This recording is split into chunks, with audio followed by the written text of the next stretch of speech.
Saludos amigas, amigos, ustedes sintonizan Acento TV y este es su espacio a partir de ahora. Hoy contamos con una invitada muy especial, la abogada Patricia M. Santana Nina. Patricia Santana Nina, además de abogada constitucionalista, es activista de la Coalición por los Derechos de la Mujer. Bienvenida, Patricia. Muchas gracias por la invitación. Bien. Bueno, el tema que ha motivado que te invitáramos es la discusión que se ha estado dando, más que todo a puerta cerrada, por un grupo de legisladores sobre el proyecto del Código Penal. Y hablando de penal, no es penal, pero es penoso, el criterio de algunos legisladores y las cosas que han dicho sobre hombres, mujeres, qué cosa es violación o no es violación, o cuándo hay un atenuante, como si para la violación pudiera haber un atenuante. ¿Cómo tú observas ese comportamiento? Bueno, en una palabra, yo resumiría todo diciendo que es indignante como mujer. Me parece indignante que se esté discutiendo de esa forma e irrespetuoso lo que tiene que ver con la dignidad, la vida y una vida libre de violencia de mujeres y niñas en nuestro país. Como sabemos, se ha estado discutiendo un proyecto de Código Penal que fue reintroducido en agosto del año 2020 y vuelto a reintroducir ahora en agosto, que es una deuda pendiente para la sociedad dominicana, porque tenemos más de 20 años discutiendo el asunto, discutiendo este proyecto y no logramos ponernos de acuerdo y estamos con un código vigente de aproximadamente 200 tantos años. Entonces, sin embargo, la discusión se ha centrado sobre todo en un proyecto que tiene muchísimas incoherencias, muchísimas incongruencias. Se hablaba inicialmente de un código penal moderno, esa es la promesa que se le dio a la ciudadanía dominicana. Sin embargo, nos estamos encontrando con un código penal que cambiamos de código penal moderno a código penal posible. Y este código penal posible está de manera íntegra resultando con disposiciones incoherentes a la modernidad del derecho penal por un lado y por otro lado con disposiciones que no toman en consideración una perspectiva de género en donde los derechos de mujeres y niñas sean reivindicados por parte de la justicia penal. Y las discusiones son sumamente vergonzosas, son indignantes y son, a mí como mujer me parecen incluso hirientes, como le decía hace rato. Patricia, tú como estudiosa del derecho y sobre todo en lo constitucional, pero que las constituciones un poco, de alguna manera, diríamos que prediseñan lo que debe ser el resto de todo el corpus de leyes de un país, ¿no? Y se supone que tenemos una constitución que no es tan atrasada como piensan esa gente. No, entonces, ¿por qué es tan difícil que tengamos un código penal acorde con lo que sucede en una sociedad del mundo de hoy? ¿Qué ha pasado en otros países en que se ha discutido poner al día las legislaciones? ¿Es tan tortuoso como aquí? Las discusiones relativas a lo que tienen que ver con derechos de las mujeres, sobre todo lo que tiene que ver con derechos de los derechos sexuales y reproductivos de la mujer y lo que tiene que ver con derechos de la comunidad LGTBIQ+, son debates que no son... son debates fuertes que se dan, sobre todo porque se involucra en este debate un factor de la sociedad que es el factor religioso y lo hace de una manera estratégica y bueno, pues entonces este enfrentamiento entre conservadores y personas de pensamiento progresistas que son quienes defienden estos derechos, pues generalmente que trae un debate intenso. Pero en cuanto a lo que se trata de derechos sexuales y reproductivos de la mujer y a los la protección, a la garantía del derecho a una vida libre de violencia, la tendencia en las sociedades ha sido garantizar estos derechos. República Dominicana está entre uno de los 5 países de la región que todavía penaliza absolutamente el aborto, pero en la región, el resto de los países, lo que está haciendo es o despenalizando o creando un régimen con causales. Y evidentemente que esa es la tendencia, entonces nosotros nos estamos quedando atrás de la tendencia.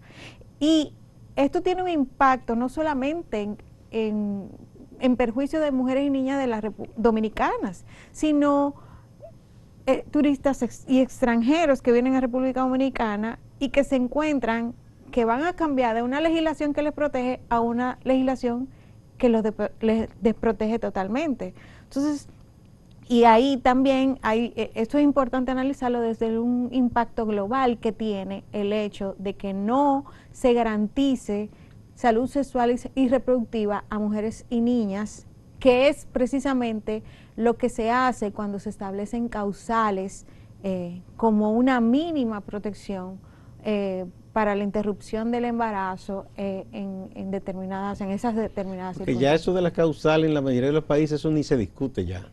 Se superó hace años. Las causales se están superando en muchos países, claro que sí. Vimos el ejemplo de Argentina, ahora en Chile que recientemente aprobó causales, ya casi pronto, o sea, está a cuestión de meses que se produzca Y es un la país próxima. muy conservador. Y es un país muy conservador, donde hasta hace poco tiempo No la había gente divorcio. no se podía divorciar, claro. Sí, y México ya ha ido avanzando. En México, la Suprema Corte de Justicia de la Nación de México dictó una sentencia que a mí me parece hermosa, porque en base a derechos fundamentales, a derechos humanos, crea todos los mecanismos para que se garantice de manera plena la protección a la mujer y se despenalice de manera absoluta el aborto en México. Y eso a mí me pareció genial. Pero a ver, al mismo tiempo, los sectores más conservadores que confluyen ahí, bueno, los partidos más derechistas, las iglesias más conservadoras o líderes eclesiales, porque a veces la iglesia, por ejemplo, como la misma católica o evangélica, es un colectivo muy amplio y no todo el mundo piensa igual. Pero tenemos el caso de la Alianza Cristiana. Convergen ahí, ¿verdad? Pactan, y hay países en que tienen mucho peso, parece que no se ha podido, bueno, ejemplo, República Dominicana, aunque aquí por suerte todavía no son tan decisivos en el poder político como para poner un gobierno o quitarlo, ¿verdad? Por suerte todavía. Pero tenemos países como Nicaragua, El Salvador, ¿cuál es el otro? Honduras, Honduras. Y en Estados Unidos, el estado de Texas, que no es el mejor ejemplo de derechos civiles, ni de libertad, ni de inclusión.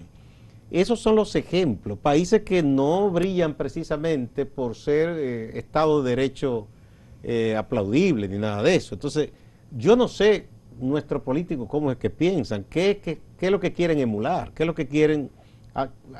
¿Cuál es el mejor ejemplo para ellos de lo que es una democracia? Y van en contra de la corriente, porque la Constitución Dominicana les da mandatos claros para hacer lo contrario, para hacer todo lo contrario, para garantizar esa protección al derecho a la vida de la mujer y niña, garantizar su integridad física y una vida libre de violencia. Y no entienden que los embarazos forzados constituyen, y así se ha determinado en el Sistema Interamericano de Derechos Humanos, los organismos internacionales de derechos humanos que abogan o que observan el cumplimiento de los tratados, lo han señalado así.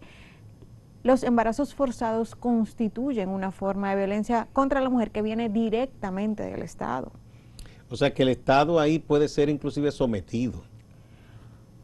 El Estado puede ser perfectamente sometido a de hecho,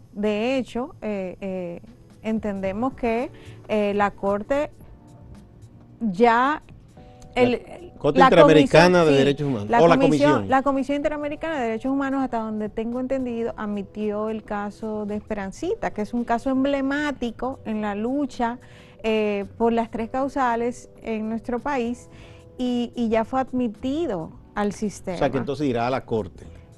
Es probable, sí. Es muy probable. Con Y es muy probable que tengamos una condena también. Vamos a una primera pausa y retornamos.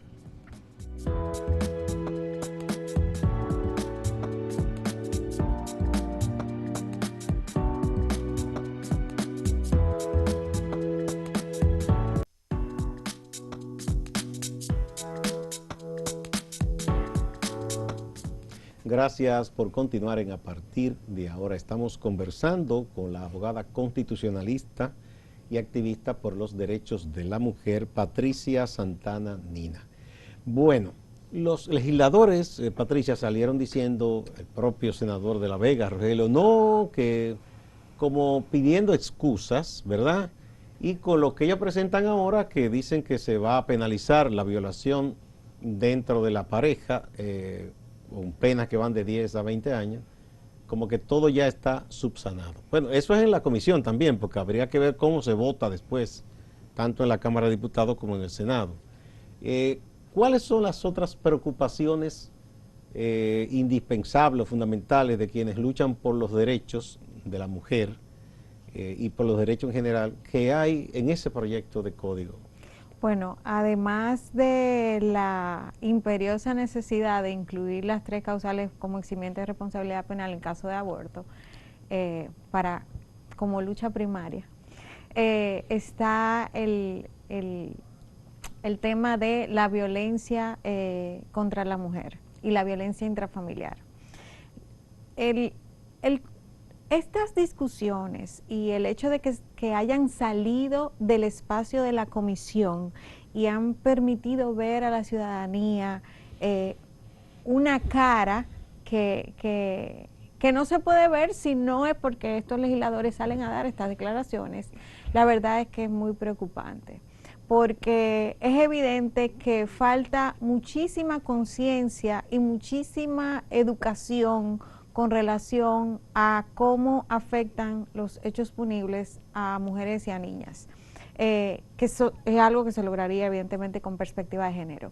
Salir a decir públicamente que una actividad sexual no consensuada entre parejas no es violación, es una evidencia del desconocimiento de la norma, pero el desconocimiento de la realidad de nuestra sociedad y el desconocimiento de la realidad de las experiencias que viven mujeres y niñas en nuestra sociedad.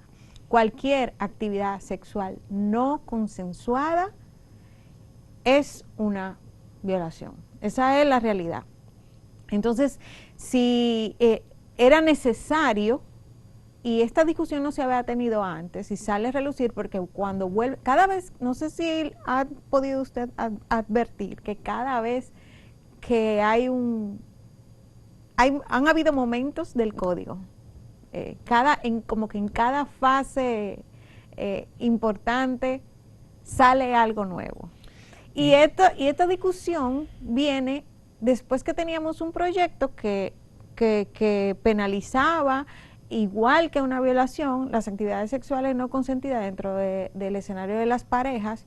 De repente vienen y saltan con esto. Me decía la como colega, sorprendiendo a la sociedad. Una compañera aquí, colega Natalie Faxa, decía que ella le llamaba la atención y decía no se podía descartar que todo eso fuese deliberado para torpedear el conocimiento y aprobación del código. Claro, es que... de parte de esos sectores que después no quieren que lo culpen por ellos votar, por ejemplo, contra las 3 causales o por negar derechos. Entonces sacan ese tipo de tema que saben que va a generar rechazo e indignación. Ella razonaba diciendo, ¿será que es deliberado todo esto para que no se apruebe? Yo creo que todo lo contrario, que lo deliberado es... para que se apruebe. Para que se apruebe. Pero se apruebe como ellos quieren. Sí, lo que pasa es que con lo que se han encontrado estos grupos es con una sociedad pendiente y con legisladores responsables que han salido a denunciar lo que está pasando. Porque si no, esos proyectos se van así. Y eso fue lo que pasó con el tema de la discriminación. de repente un proyecto que protegía a una comunidad que existe, que es real y que es visible, que se ha hecho visible en la República Dominicana, de repente, de un momento a otro, lo cambian. Y eso es estratégico para que se apruebe de esa forma. Entonces, lo mismo me parece que es lo que ha pasado eso con esta discusión. Vamos a modificarlo, vamos a hacer esto. Vamos a llevar un informe a las respectivas cámaras con esta modificación para que se apruebe así.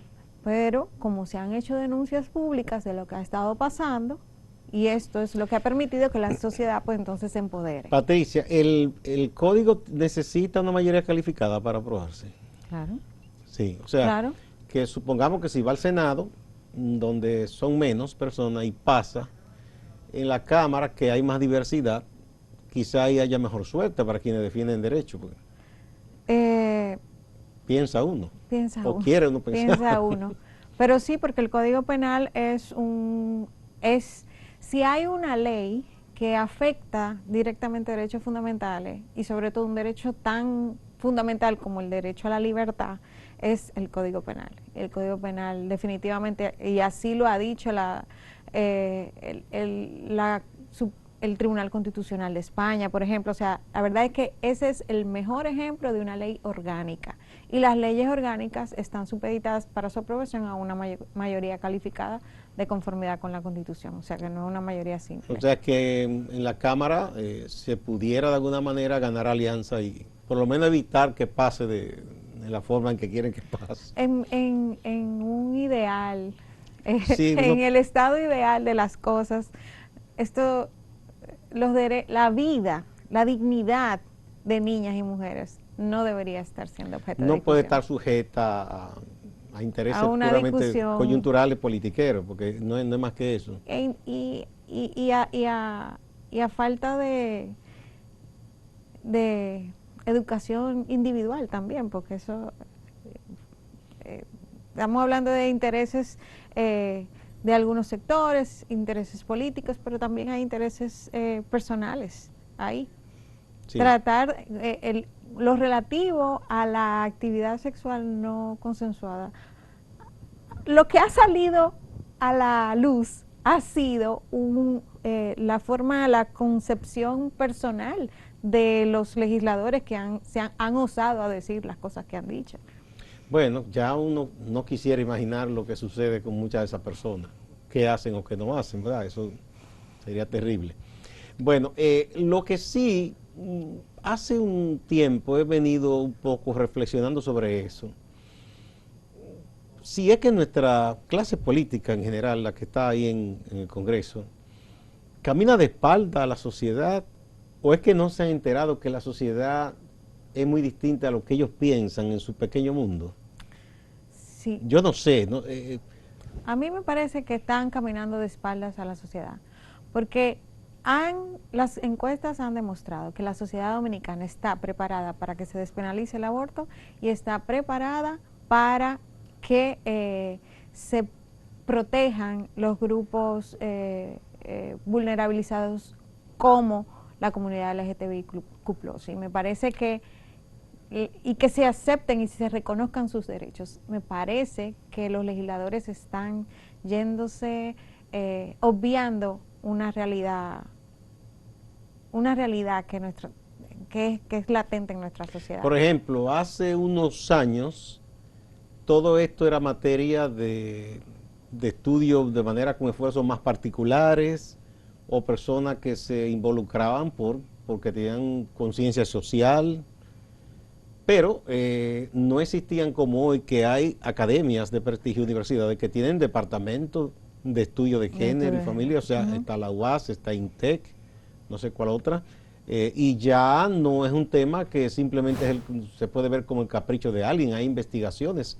Recientemente la UAS también lideró una investigación que se hizo con una encuesta nacional sobre la comunidad LGTBIQ y arrojó datos muy importantes, porque la importancia de ese estudio era porque se necesitan políticas de Estado. Claro. Y las políticas de Estado requieren unos insumos, unas informaciones que se obtienen con la investigación social. Y el Estado no puede darle espalda a ese mandato que le da la Constitución de adoptar, porque lo dice, por ejemplo, en el caso del artículo 39 de la Constitución, que se refiere al derecho a la igualdad, le da un mandato expreso al Estado a que adopte las medidas necesarias para garantizar la no discriminación a grupos vulnerabilizados. Lo dice de manera expresa el artículo 3. Y la Constitución no es simplemente un verso para aprendérsela. No, claro eso debe que no. ser acción y que se materialice.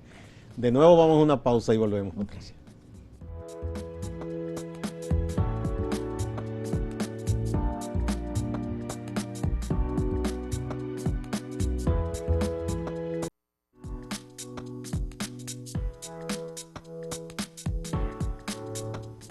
Continuamos con la abogada constitucionalista y activista por los derechos de la mujer, Patricia Santana Mina. Estamos hablando de lo que está ocurriendo con el proyecto de Código Penal, la actitud de algunos legisladores y lo que podría ocurrir cuando este proyecto llegue ya sea al Senado o a la Cámara de Diputados. ¿Cuál tú piensas que debe ser la actitud de la gente en la sociedad, en la población que lucha por los derechos? Bueno, toda la sociedad, porque lo que pase con ese Código Penal afecta a todas las personas. A eso hay que tenerlo claro, nos afecta a todos. Y nosotros no somos, nadie es inmune a hacer o todos somos pasibles de poder en algún momento tener que acudir a la justicia. Entonces, a todos nos afecta lo que pase con el Código Penal. Entonces, todas las personas tienen que empoderarse y estar vigilantes, porque eso es un deber fundamental, ser vigilantes de las autoridades, como se ha estado haciendo, y también empoderarse y denunciar y exigir. Las redes sociales son una herramienta sumamente poderosa, a través de la cual en nuestra casa, sentado en nuestro trabajo, con un solo clic en 5 segundos, nosotros podemos manifestarnos a favor o en contra de una situación o de una medida que pueda estar adoptando el Estado. Pero yo pienso que si es necesario salir a la calle, salir a la calle. A mí me parece, el ejemplo de la Plaza de la Bandera fue maravilloso. Y en el caso de los derechos de las mujeres, en noviembre, como siempre, y este año ya que se han levantado el estado de emergencia, podrá suceder cuidando todas las medidas de seguridad correspondientes y de distanciamiento social, acudir a la marcha de las mariposas que se Y vimos el celebrando. campamento por las 3 causales. El campamento por las 3 causales fue un acto, una actividad emblemática y diferenciadora de la lucha por los derechos de las mujeres. El campamento de las 3 causales puso sobre la mesa de discusión de todas las instituciones y toda la familia dominicana el tema de la importancia de que se establezcan eximientes de responsabilidad penal para el caso del aborto. Y ese fue uno de los mejores ejemplos de empoderamiento, de lucha, de constancia y de fe, porque haber estado ahí esos 70 y tantos días que se mantuvo ese campamento con el apoyo de toda la ciudadanía dominicana, todas las personas y toda nuestra sociedad, y que llamó la atención tanto de la comunidad internacional como de la internacional.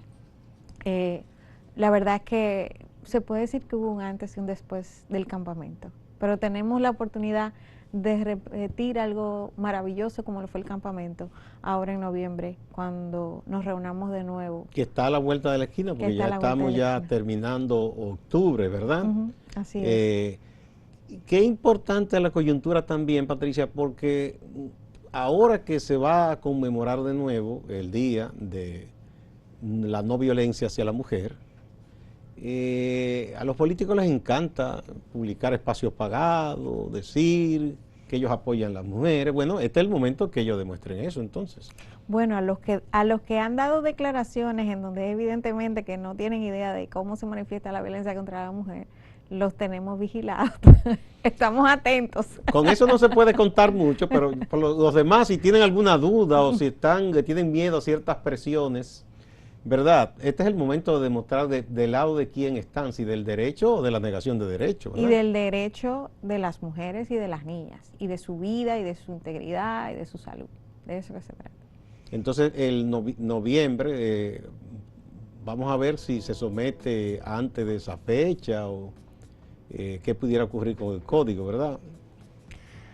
Bueno, yo espero que realmente cuando ese código salga, realmente estemos hablando de un código moderno, no un código apresurado, posible y que retroceda conquistas, porque es que ya hay conquistas que se ganaron con la ley 2497, que ese código amenaza con retroceder en cuanto a temas de violencia contra la mujer.